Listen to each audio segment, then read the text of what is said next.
Hi everyone, it's Jerry. Let's have a look at another Leela Chess Zero game. Leela has white in this one, ID 467, and is up against Stockfish 6. Not quite sure of the GPU or CPU for this game. I do know, however, that it is a bullet time control game and an enjoyable game, instructional. So let's dive in and see how this one develops. We have opening wise a Ruy Lopez, Schliemann Defense with f5. White reinforces e4 with a piece, recapturing, and now supporting e4 once more with a piece, Queen e7, castles. So far, very efficient development on White's part. Hasn't wasted any time. Black now has a strong pawn presence in the center, and because of this, the white knights will be kicked around. They'll have to find new homes. So knight g3, and after e4, knight d4. Something needs to be done about c6. So how exactly to defend the c6 square? In this game is queen c5. Now typically you wouldn't want to assign this kind of defensive role for the queen, defending c6, but it's justified here. The queen on e7 interfered with bishop development.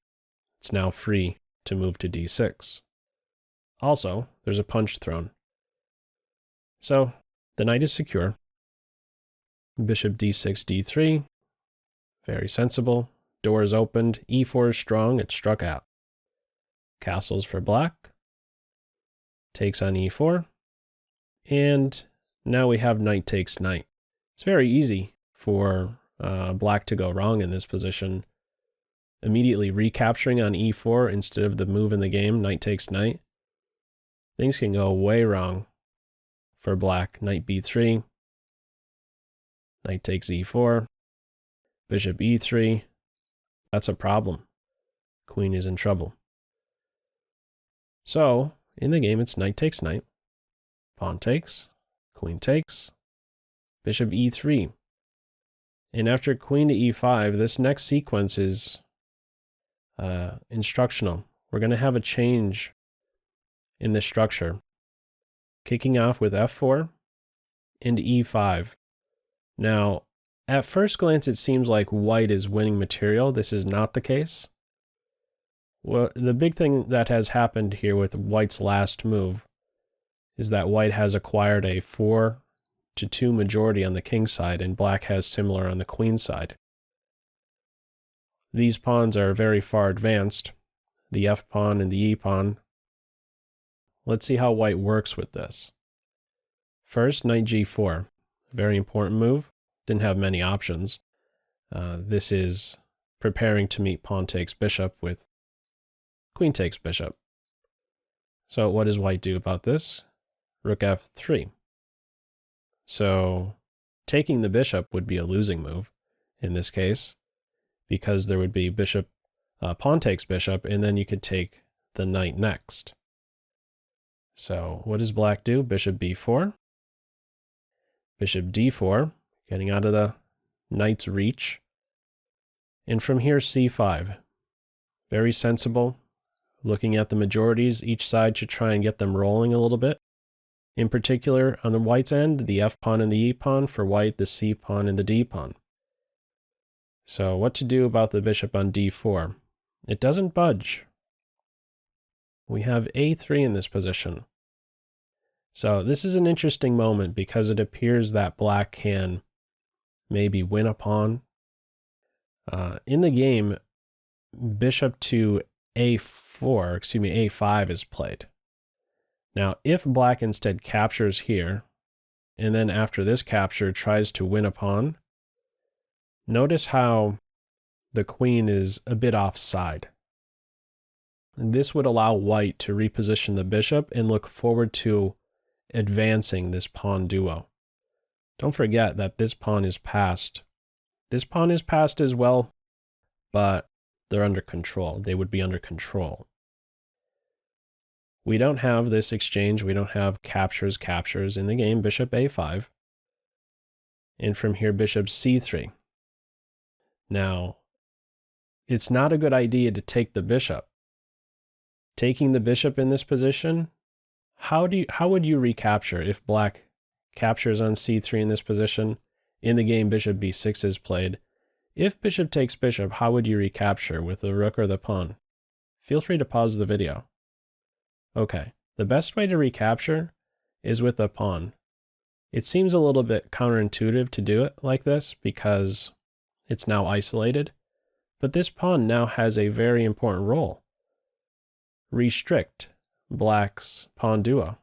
The d pawn is now no longer passed because the b pawn has been converted to a c pawn.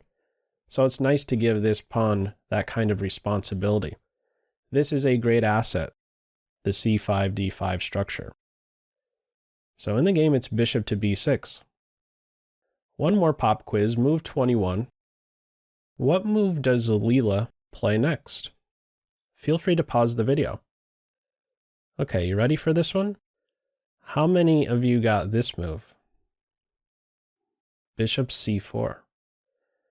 This is one deep sacrifice, I must say. I mean, that certainly wouldn't have been on my radar. Bishop to c4. What is exactly going on with that move? Well, for one, it is interfering with, there's a lot to say really. It's interfering with the c5 pawn. It's not allowing it to move and give check and coordinate with the knight. It is looking to influence black's pawn duo, distract the passed pawn, capturing on c4 the move played in the game. Black will no longer have a passed pawn. And white is also going to be able to acquire an e5 and f5 pawn duo after this capture. And that duo doesn't stop running. It's able to take an additional step and have a great impact on black's queenside. Some deep stuff. In the game, the bishop is picked up. Doing something like this, declining pawn takes bishop, white can continue forward with this desirable f5 advance. So in the game, pawn takes bishop. We don't have an immediate recapture. f5. There's enough support for it. This bishop is a bit out of play. It's a tall pawn at the moment. These pieces are not yet playing on the queen side. With f5, there's only one square for the bishop.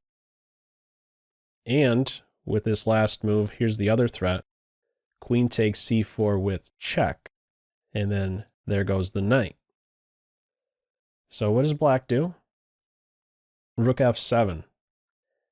Seems a little bit awkward because white is going to be able to play this move next. It does interfere with queen takes c4 with check, picking up the knight. I thought, would it have been better to maybe play knight h6?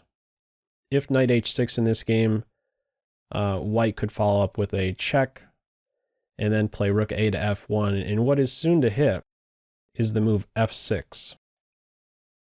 This is going to hurt. So as an example, bishop d7, you could even go e6 first and then f6. This is a big problem. This is already reading plus 10. Okay. So what does black do? It's rook f6, e6, rook f8. Do you see what this structure is doing? It's killing the whole queenside. How does the bishop move? And if the bishop can't move, how does the rook contribute? Some deep stuff. White is down a piece, but has great space. This is very cramping, this structure to the black side. Knight is now under fire.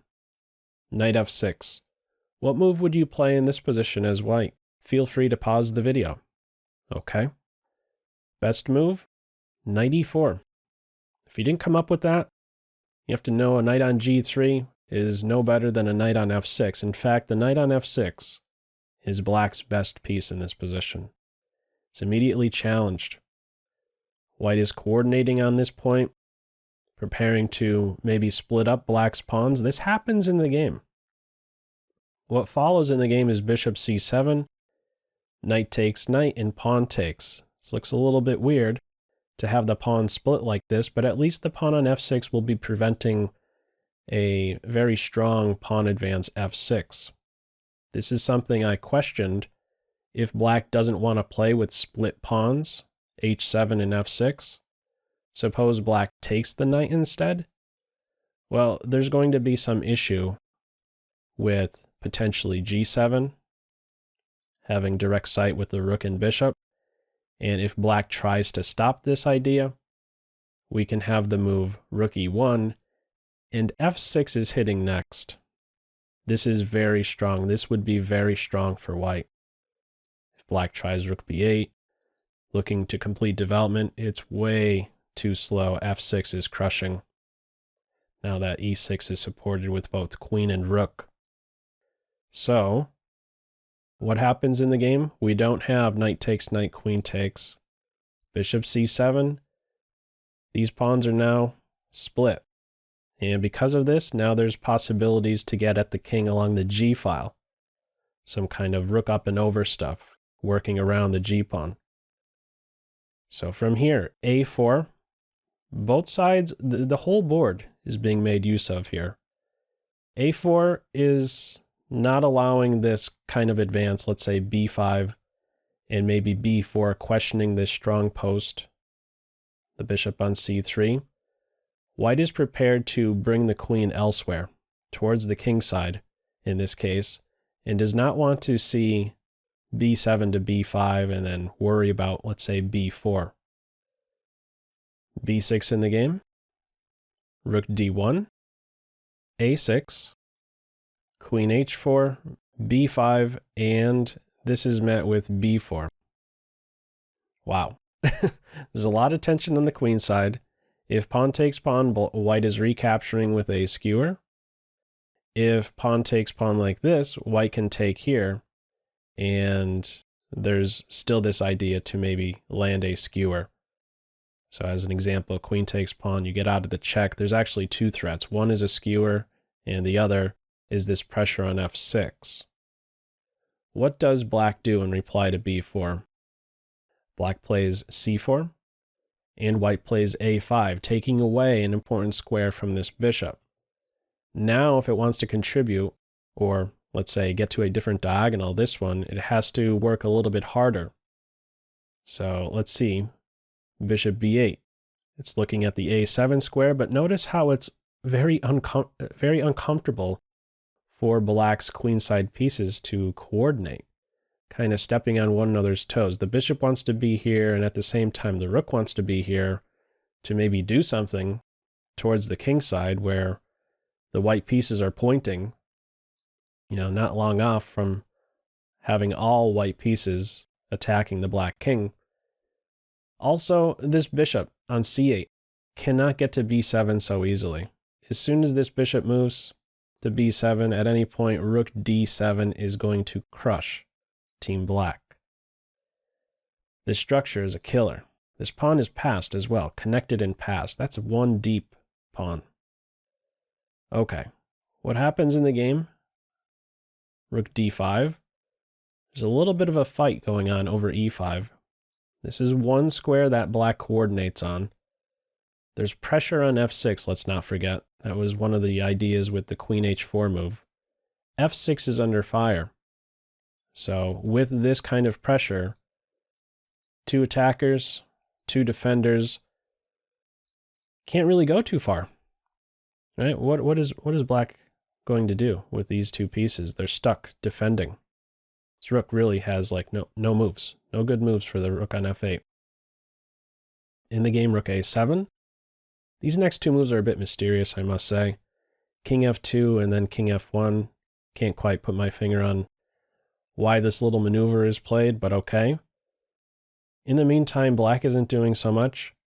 Rook b7, king h8, and the idea here by white is very simple. The idea is to activate one last piece, and that is the rook on f3. It's the only piece that is not yet playing. This rook on d5 is playing. It has a great influence, being in the center of the board, fighting in particular for the e5 square. Bishop e5 can be knocked out with the rook or the bishop. From here, rook e3, rook e4, and then getting to g4 is the plan. Seems time consuming, but white has the time to do that. Rook e3, it's just a lot of shuffling for black. Rook e4, rook b7, and finally black actually captures the white pawn on e6. What if something else, if this rook keeps shuffling, do you see the idea here? If instead of bishop takes pawn, if the rook played to a7, what would white do in this position? Feel free to pause the video. Okay, the winning move, well, the strongest move, let's say, is rook g6. What are you doing about f6? There's a pin on the h-file. 3 pieces are hitting this and it cannot be defended. Bishop e5 can be met with rook takes e5, bishop takes e5, and yeah, that's a killer. You have to block on one of these squares. Okay, that'd be game over. So, in the game, it's bishop takes e6, rook e4. This guy's going to go down now. There's a pin. Bishop e5, one more pop quiz. 3 different ways you can take the bishop. Which way is best? There is only one winning move, I believe, in this position. One winning way to capture the bishop. What would you do? Feel free to pause the video. Okay. In the game, it is rook D takes e5. This rook wants to be able to swing over to the kingside. And this bishop is probably worth more than a rook in this position. It's an absolute killer, being opposite the king. There's pressure on the dark squares. If you're able to give check to the king, that means he's forced out of his home. I don't know how great a home the black king has in this position. If h8 isn't it, he's going to have to be on the g file, and then he's just more accessible to other white pieces. So from here it is rook on d takes e5, and black doesn't even recapture. That's how bad it is in this position. If pawn takes rook, there's bishop takes e5, king g8, rook g4, and yeah, if the king goes here, it's just mate on the spot with queen h5. So we don't have pawn takes rook in the game. It is queen d6 with an eye on queen d3 check, picking up the bishop.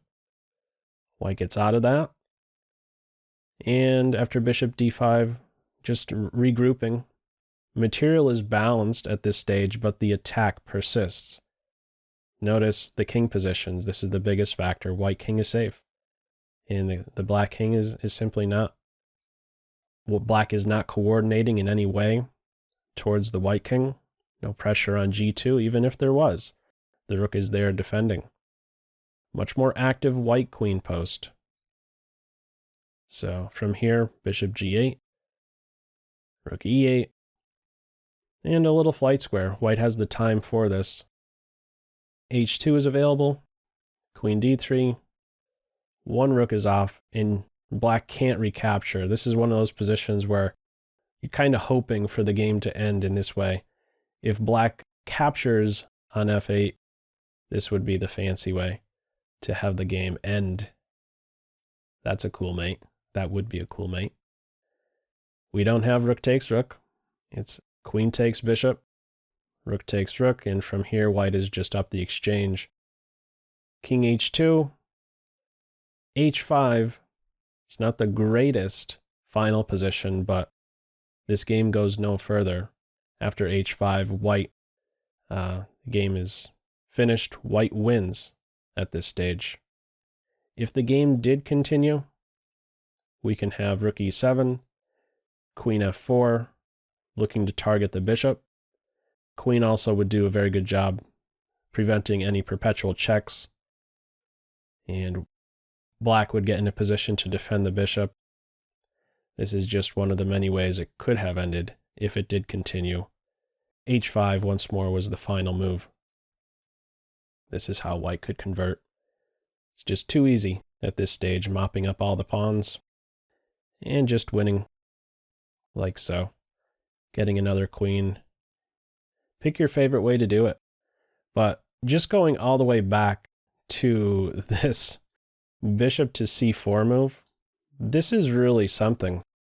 I mean, I don't know. This is a really deep move. Bishop to c4. If you came up with this when I did the pop quiz, make sure you let me know in the comment section below, because this is one really wild move. Really deep sacrifice. In order to get this pawn duo rolling, and the impact that e6 and f5 had on black's whole queenside, wow. Anyhow, feel free as usual to leave any feedback to this video in the comment section below. I hope you enjoyed it and maybe even took a thing or two away. That's all for now. Take care.